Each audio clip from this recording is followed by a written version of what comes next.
Добро утро, почитувани гледачи, добре ни дојдовте и во денешното ново издание на емисијата Фактор здравје. Зборуваме за важноста на логопедот, кога да се обратиме на логопед, и кај децата и кај возрастните. Кога зборуваме за детската возраст и развојот на говорот преку однесувањето до учењето, би рекле дека секој родител со внимание го следи развојот на своето дете, кога ќе го каже првиот збор, кога ќе почне да се изразува, да поставува прашања, да комуницира.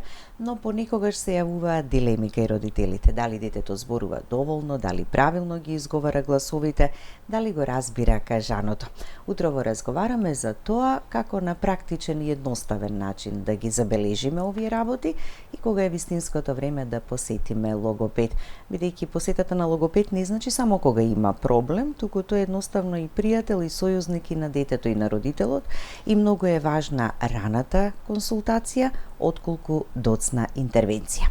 На оваа тема разговараме утрово со Викторија Сијановска-Кочова, магистер по специјална едукација и рехабилитација, логопед специјалист од Тимота, Центар за рана интервенција и стимулација на деца и возрастни. Добро утро, Викторија, и добре ни дојде во Фактор здравје. Добро утро, добре ве најдов и поздрав до сите гледачи. Да.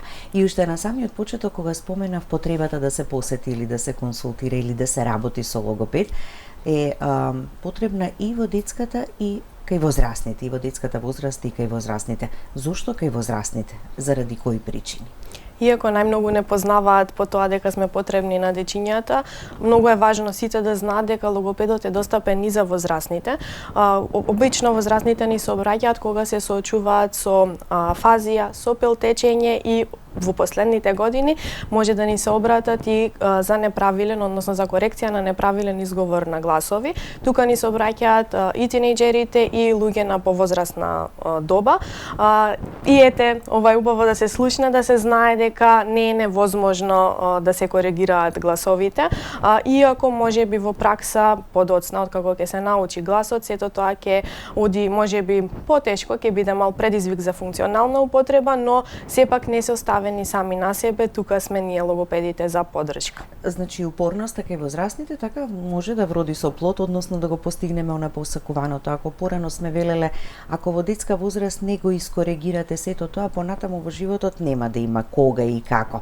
Може би е малку подолг и потежок процесот, ама не е невозможен, така? Малку е контра за разлика од работата со дечиња, кај возрастните полесно оди учењето кога се гласовите во прашање зборувам, но функционалната употреба е поголем предизвик, но не е невозможно, нема ограничување дека нема да се успее. Сега сме тука ние да им помогнеме, имаме работено со најразлична возраст, највозрастните кои ни дошле за корекција на гласови се на 25 годишна возраст. Така, да, кога ќе ја споменеме афазијата, само да кажеме дека е учење на говорот после мозочен удар, така? Да. Се постигнуваат ли резултати и тука? Да, секако се постигнуваат резултати, процесот знае да биде подолго траен, но многу е важно дека пациентот, но и семејството не се оставени сами на себе. Ние како логопеди сме тука да препознаеме како може да му помогнеме на секој кој се соочува со било каков предизвик кога се говорно-јазичните нарушувања во прашање. Така, да. Сакав накратко да ги споменеме повеќето аспекти вака на почетокот, а секако целата тема ја посветуваме на децата, на развојот на говорот, кои се нормални отстапки, кога да се побара помош и што се постигнува со работата со логопедот. Ќе погледнеме блок реклами, па ќе продолжиме со разговорот. Останете со нас, почитувани гледачи. Следете не до самиот крај и во ова утро ве покануваме да се вклучите во емисијата со ваши прашања.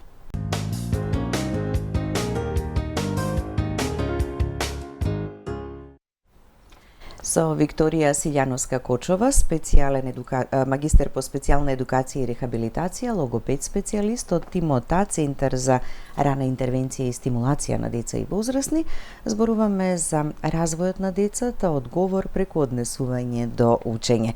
И кога велиме развој на децата, што подразбираме под тоа? Под развој подразбираме буквално се, како детето се движи, како го гледа светот околу себе, како го разбира говорот, колку е вешт во социјална комуникација, груба, фина моторика, продукција на говор, разбирање на говор и така натаму. И се е поврзано едно со друго и затоа е многу важно родителот од ден прв да следи се што се случува со детенцето. Така. Сите деца различно се развиваат и различно го поминуваат веројатно тој детски развој и во поглед на проговорувањето и на проодувањето. Има ли до кога се дозволени тие некои отстапки од некоја одредена временска рамка, а кога треба родителите да забележат и да се обратат кај стручно лице? Иако велиме дека секое дете си е приказна за себе, секој си се развива со свое темпо, сепак има одредници кои мора да ги следиме како стручни лица, секако мора да земеме предвид многу фактори како што се предвремено породување, состојби, синдроми и така натаму, но имаме одредници кои ги следиме, например прозборувањето е во првите месеци од животот, односно од 9 до 12 или поново од 10 до 14 месеци се очекува првиот збор со значење, иако кога е зборувањето во прашање, предходат многу фази, како што се фазата на гугање, социјална насмевка, контакт со поглед и така натаму. Затоа е многу важно да се следат од самото доаѓање свет на детето сите можни знаменца што може да се појават во првите месеци на раѓањето. Исто и за продувањето, моториката и говорот и како се поврзани, направени се доста истражувања, доколку имаме доцнење во едното, најчесто доцни и другото, така да и тоа мора ние да го следиме и да го стимулираме на секој можен начин, секако, доколку родителот не знае како, важно е да побара совет од стручни лица кои ќе го насочат, а сега се достапни многу на интернет, многу податоци за како да се стимулира развојот. Да. Треба ли детето да го споредуваме секогаш со другите, останатите деца? Или пак едноставно не сум многу за споредба, но некогаш добро е да биде пример некој друг. Можеби кога би споредиле, тоа би предизвикало кај родителот да се разбуди, односно да свати дека можеби е време да се консултира со стручно лице и многу често во пракса се случува тоа. Доаѓаат родители кои ни кажуваат: го гледам братучеот му пример како се развива, разлика се само месец-два, но едниот е понапреден од другиот, или ги споредуваат со постарите дечиња. Иако секој се развива во свое темпо, понекогаш таа споредба може да биде поттик за чекор напред, да се охрабри родителот да праша што понатаму. Да. Некогаш знаат да кажат: можеби му е фаза некоја, па ќе ја надминеме, или јас бев таква, или татко му беше таков, така, па затоа очекуваме порано или подоцна да прооди или да проговори. Треба да правиме такви споредби или најдобро е секогаш да се консултира? Секогаш кога ќе се појави сомнеш, дали е фаза, дали е некое предизвикувачко однесување, некоја отстапка во развој, важно е да се консултираме. Споредбите тогаш, во тој момент, не ни се баш најдобро дојдени и понекогаш знаат да го долговлечат тој првиот чекор кој се очекува родителот да го направи, а клучот е во раната интервенција и раната стимулација. Тргнувајќи од тие мисли дека некој во фамилијата бил таков, позатворен карактер, или избегнувал контакт, или не бил доста социјален, или доцна прозбор, многу често во пракса знаат да го долговлечат процесот и дечиња да ни се донесат на преглед или на развојна проценка многу подоцна, дури во 4-5 година, а проценките е многу важно да се направат и пред 3-та година, односно и во првите месеци од животот, во првите 6, 12 месеци, 24, 36, па потоа на предучилишна возраст и училишна на кај 6-7 години. Сега овие сите возрасти знаат да се чека да помине време токму поради тие мисли, и кога веќе ќе дојдат можеби малку доцна, не поставувам ограничување, секако ние како терапевти ќе помогнеме. Ние работиме и со доста возрастни лица, каде што сме од голема помош, но пак ќе кажам, најважна е таа рана стимулација и интервенција. Како се гради темелот на детскиот развој? Со доста присуство, со доста успорување.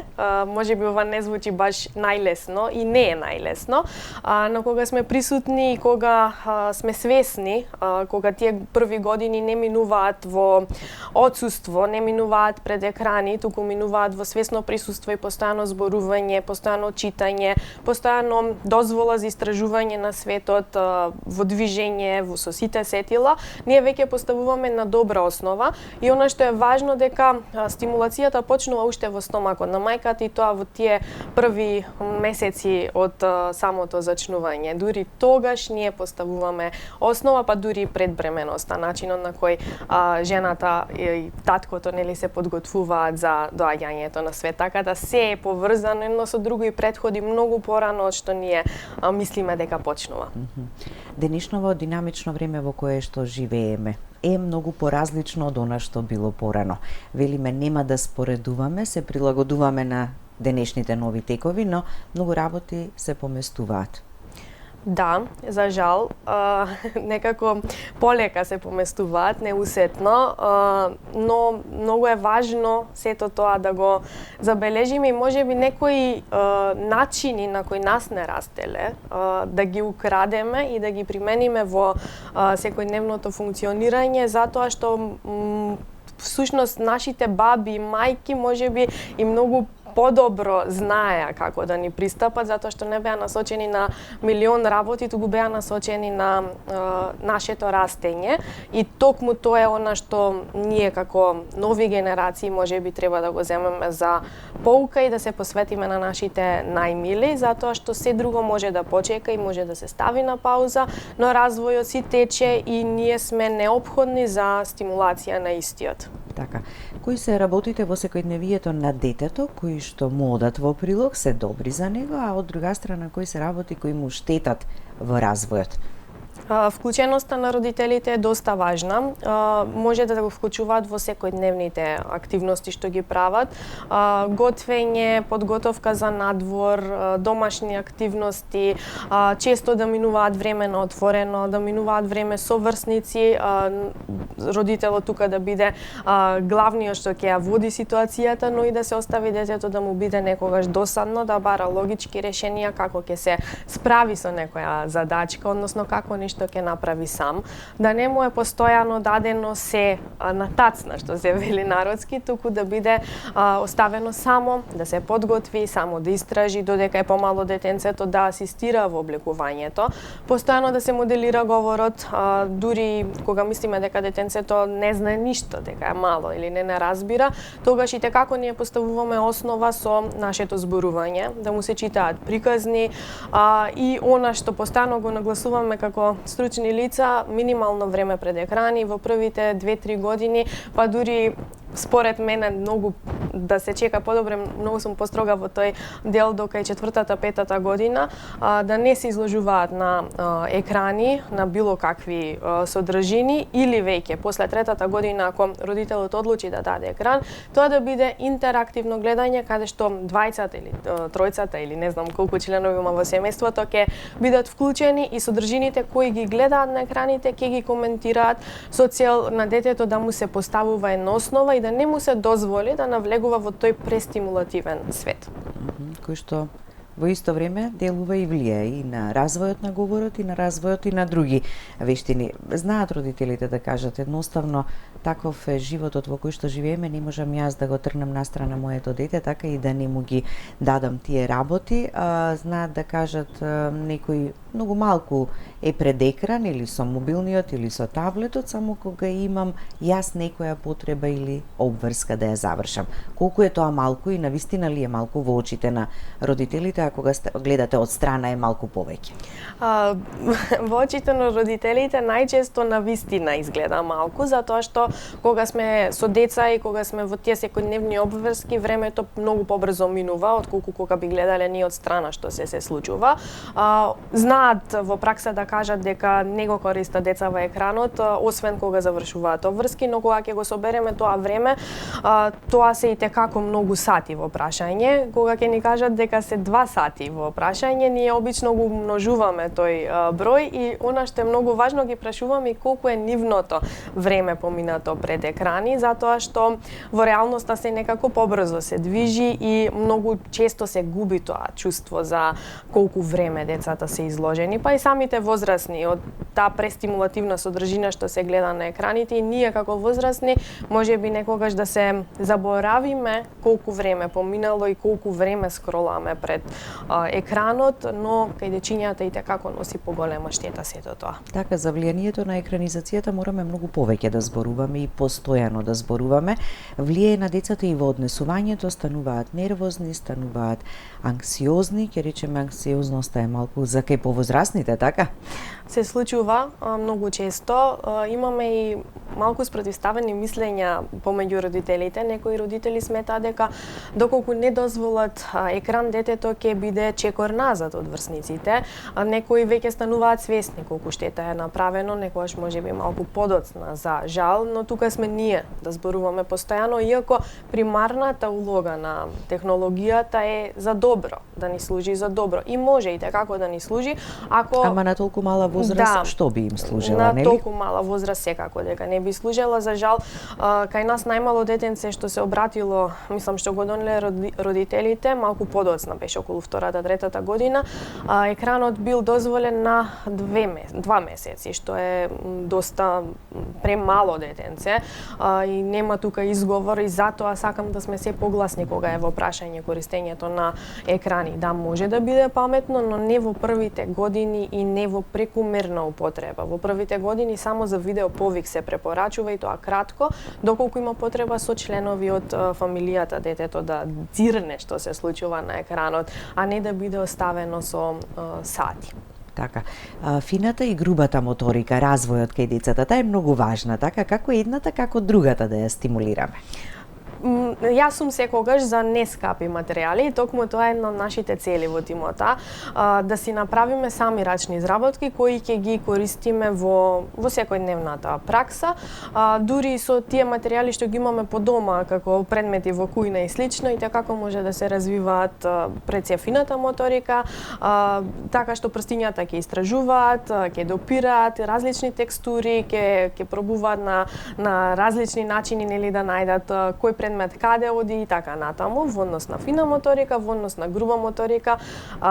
Последниве години сме многу заштитнички настроени кон нашите деца, што пак споредбено со нашите генерации не беше баш така. Ние бевме оставени да паднеме, да се удриме, да истражиме, да се извалкаме и неколку пати во текот на денот да се пресоплечеме. Сега често забележувам како постојано им се вели на децата: не тука, застани, не трчај, ќе паднеш, не се качува и така натаму, но она што е важно родителите да знаат дека детето така најмногу учи и дека дете треба во денот да поминува над 10.000, тоа е многу малце, чекори, многу двојно и тројно повеќе, да се убаво измори, да се изволка, да истражи, затоа што на тој начин пак е една од основите каде што се поставува пример како да се стимулира развојот. Така, да.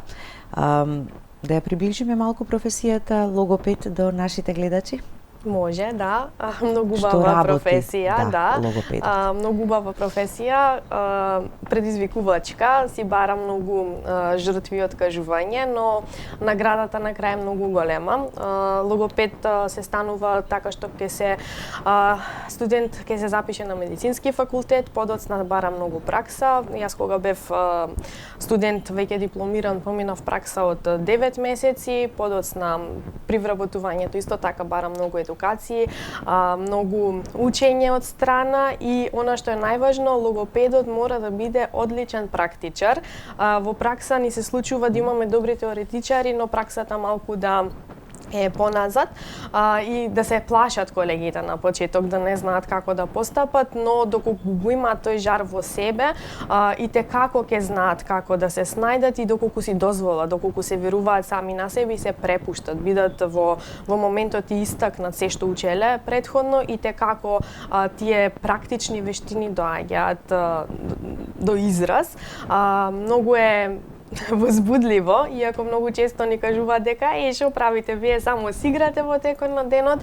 Да, преку игра на многу полесен начин учиме со дечињата, постојано сме расположени, некогаш забораваме како се чувствуваме додека сме тие неколку сати на работа, и на крај си викаме вау, каков ден.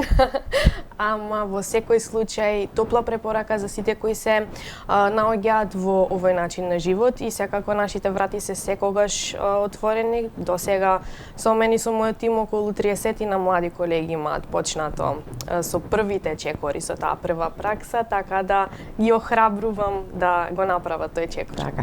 Многу е важно веројатно да го најдете начинот како да допрете до детето, така и да ја стекнете довербата на детето, со кое што понатаму треба да се работи. Да, довербата за сите односи е најважна. Дете не може да се излажи, точно ќе процени што му мислиме, иако може би ликот ќе ни биде насмевнат.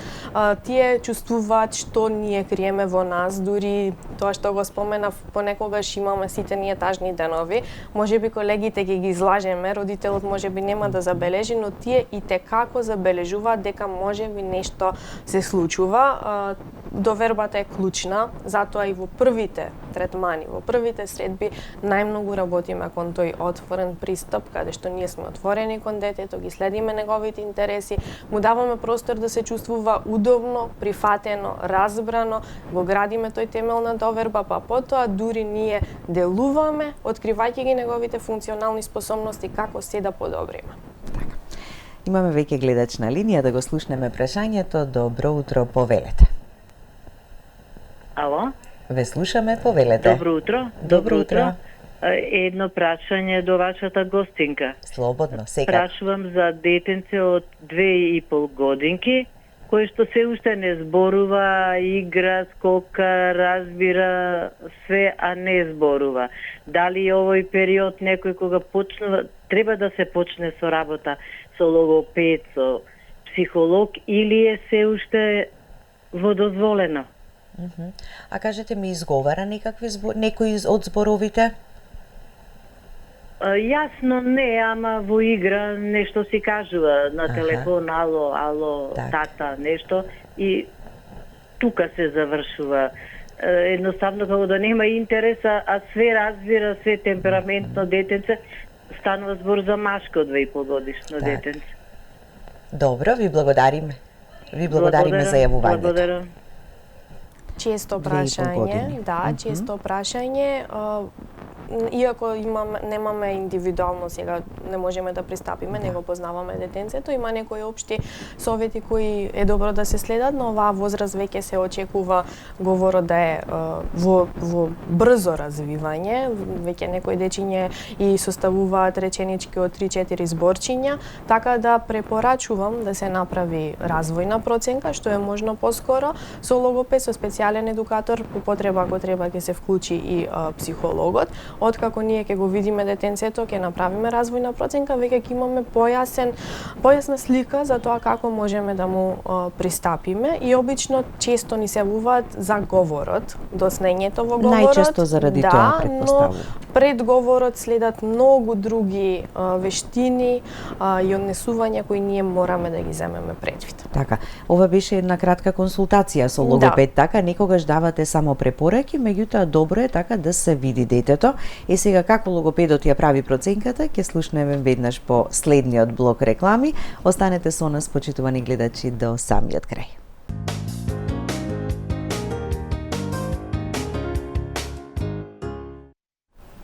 Продолжуваме со разговорот во студиото. Значи, Викторија, каква проценка прави логопедот при првата средба, кога детето ќе биде донесено со родителот? Телефонски се закажува и обично знаат да ги постават родителите овие прашања, како да си го подготвам детето, моето дете е пострамежливо, се плаши од доктори и така натаму. Она што е важно дека ние не сме во бел мантил, туку сме најобично облечени, и еве кај нас е направено да изгледа како домашна атмосфера и не само изгледа, туку и така е наместено наоколу, каде што детето ќе се чувствува удобно пред се. Родителот го подготвува детенцето доколку е повозрасно дете, зборуваме, му кажува дека ќе оди да си поигра со некој чичко или некоја тетка, дека родителот ќе биде тука присутен, може да му покаже фотографии, може да прошета, исто како кога се подготвуваат за во градинка, да го запознае просторот пред доаѓањето, неколку дена пред доаѓањето, кога ќе дојдат. Пожелно е двајцата родители да бидат присутни, тоа секогаш го нагласуваме, затоа што убаво е да ги слушнеме и двете страни, доколку Ако правиме развојна проценка, прво детенцето го запознава терапевтот, просторот, обично проценките ги правиме двајца или тројца терапевти, откако ќе се почувствува поудобно, го запознаваме родителот што следи и обично оди детенцето со еден од нас во друга просторија за да видиме некоја друга слика која пред родителот и баш не се покажува секогаш. Таму се извршува тестирањето согласно тестовите кои се за развој. Еден или двајца од нас е со детенцето, еден останува со родителите и собира податоци околу развојот на детето. После 45 минути, 60 минути, доколку проценката е успешна, се сретнуваме сите заедно и даваме еден генерален заклучок како понатаму. После развојната проценка важно е родителот да си добие и писмен извештај, сето она што се тестирало да се напише и на хартија, каде што се пишуваат и насоки за следните барем 6 месеци, што ќе се работи, што се очекува да се постигне и така натаму. Многу е важно да се знае дека првата средба некогаш не ни дава целосен заклучок, треба си дадеме време да обсервираме и дека пристапот е мултидисциплинарен, дека повеќе стручни лица се вклучуваме кога е проценката во развојот и проценката во прашање и треба да сме доста внимателни кога ја реализираме истата. Некој дете ќе треба да работи само со логопед, некој е само со дефектолог, некаде и комбинирано, така? Некои дечиња имаат потреба и со дефектологот и со логопедот.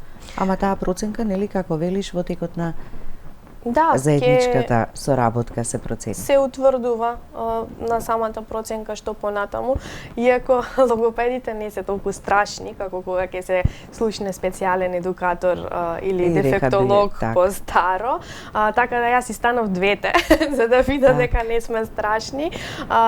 Кога ќе се слушне дека детето е потребно да работи со специјален едукатор и рехабилитатор, родителите некогаш знаат и доста да се исплашат. Многу е важно да се знае дека и логопедот, и специјалниот едукатор и рехабилитатор имаме иста цел, тоа е добро состојбата на детето и родителот да е запознаен со се што се случува околу развојот на детето и околу нашиот третман, за да знае како да му пристапи дома. Тенка е границата, иако и младите колеги се случува да прават разлика, јас сум логопед, не го работам тоа, но во пракса добар логопед секогаш ќе се снајде и во дефектолошки пристап, затоа што развојот е целокупен, односно се е поврзано едно со друго и она што ги изненадува младите колеги кога ќе ни дојдат да обсервираат е дека логопедот работи дури и од најрана возраст во првите месеци од животот и логопедот работи дури со дечиња кои не им е развиен говорот, затоа што говорот не ни е единствено средство за комуникација. Така. Работата со логопедот, меѓутоа и работата дома, можеме да кажеме дека родителите се како котерапевти?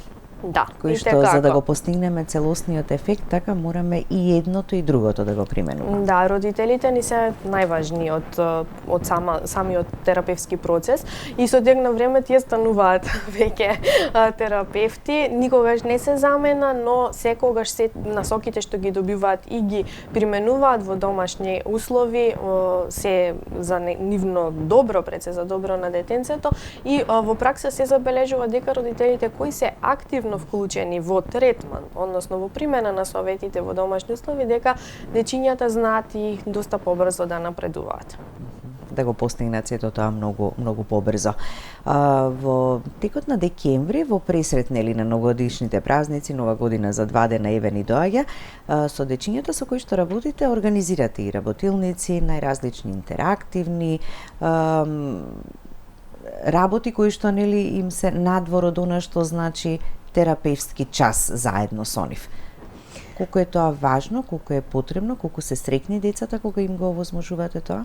Доста важно, децата се пресреќни, во последно бидејќи ние имаме и работи во групи во сите периоди од денот и тоа е работа во група и повеќе часа од денот. Нешто налик на градинка, не сме на градинка се уште, но дечињата тука доаѓа за да ги стимулираат социјалните вештини и за да ги подобрат сите тие вештини кои можеби им треба стимулација, а можеби само сакаат да бидат во група.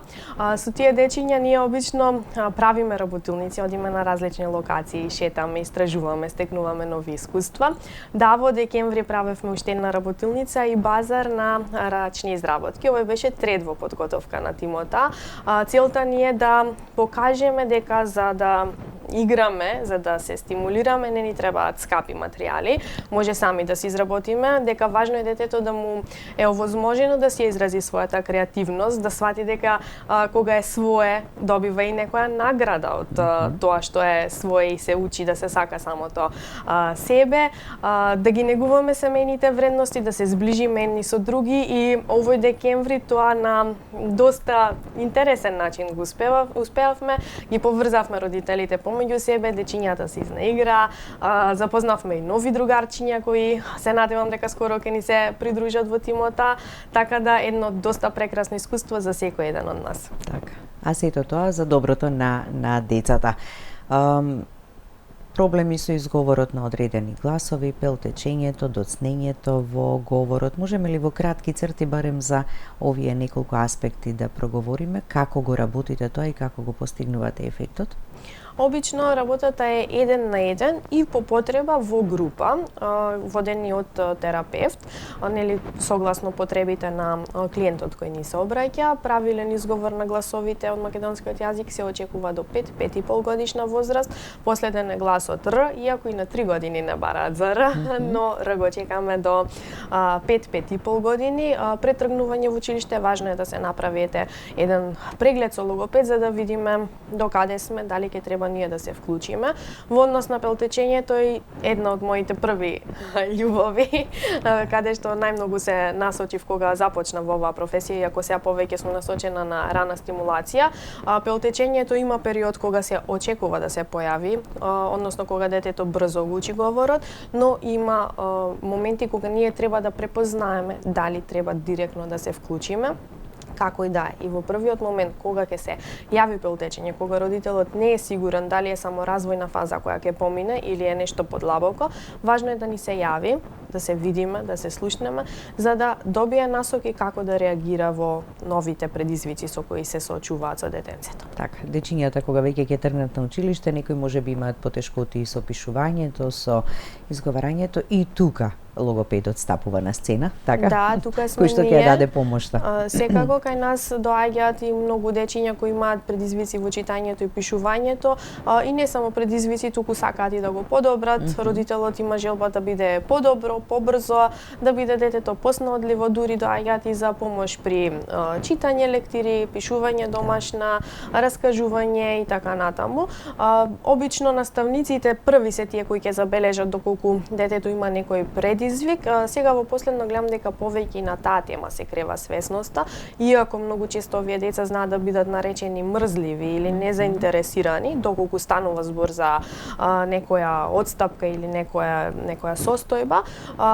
Веќе во последно гледам дека свеста е малку подкрената, но пак ќе кажам, обично не познаваат по тоа кај вас доаѓаат само луѓе од мака и не, во последно доаѓаат и луѓе кои им е потребна само малку помош за да се нели тие одморат од напорниот ден, ние да помогнеме во тие активности школски, затоа што полесно ќе е заедно. Така да.